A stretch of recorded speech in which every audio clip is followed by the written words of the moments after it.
Hey you guys, what's going on? It's your girl Brittany. I wanted to come on here and give you some information when it comes to real estate, especially if you are looking to buy as well as sell. It can help both the seller and the buyer. It's something called creative financing.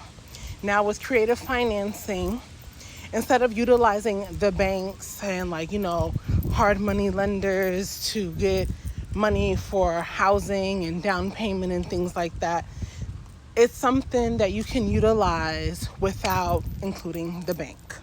An example would be seller financing. So basically with seller financing, instead of the buyer going through the bank, the buyer would actually go through the seller and they would pay the seller the mortgage every time that the mortgage due. So instead of them paying the lender and the banks, they would pay the seller.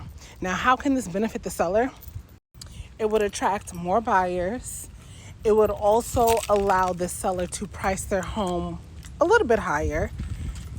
And last but not least, it will also allow the seller to receive some type of income stream while they have this property with the buyer. Now, there are ways that it can definitely benefit the buyer. One, the buyer, you don't have to worry about getting a traditional loan from the bank. Two, sometimes you can always negotiate terms with the seller.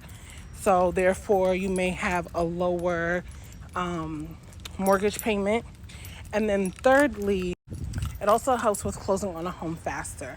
Now, if you feel like this is the avenue that, you may benefit from, definitely DM me, send me an email, and we can chat more about creative financing and how you can get your first home, your first investment property, or become an investor through seller financing.